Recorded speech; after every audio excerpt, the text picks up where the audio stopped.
ती एकदा आठवा आणि वाजवा. फटाका टाळी. काय माहिती का नवोदयच्या पसारामध्ये ना का काय काय तुम्हाला आठवायचे तुम्हालाच माहिती, आम्हाला माहित नाही, आहे की नाही. आता या ठिकाणी आपण होते बघा, नवीन परिसर असते इथे एका टीमने काम केलेले आणि टीमचं नेतृत्व तिघांनी केलेले, वैद्य सर, पारतकर सर आणि भोपे सर. पण त्यांच्या पाठीमागे इतकी शक्ती होती, त्यासाठी एकदा टाळी शिकायची आपल्याला, ती म्हणजे गुड बेस्ट टाळी. त्यासाठी आमची टीम आता इथे टाळी वाजवणार आहे. त्या टाळीचं नाव आहे गुड बेस्ट टाळी. स्टार्ट.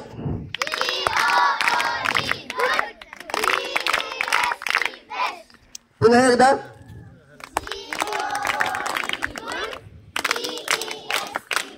आता सर्वांनी वाजायची. Clap clap.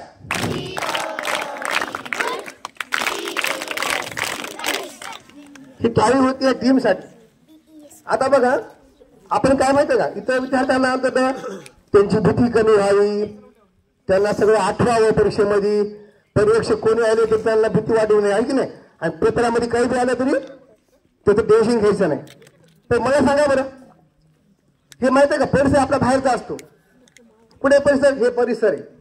तुम्हाला काय करायचं परिसर सोबत का, तुमच्या हातात पेन आहे का, ओळखीचा पेन आहे का, ओळखीचं पेन, पेन ओळखीचा आहे, पेपर ओळखीचा आहे का तुम्हाला, वरी बघायचं नाही 2 तास तुम्हाला 2 तास कोणाला बघायचं नाही, तुम्ही एकाग्र पेपर करायचा.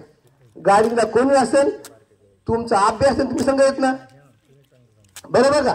त्याच्यानंतर कोणत्याही परीक्षेला तुम्ही भ्यायचं नाही आणि न भेटता तुम्ही सामोरं जायचं बघा.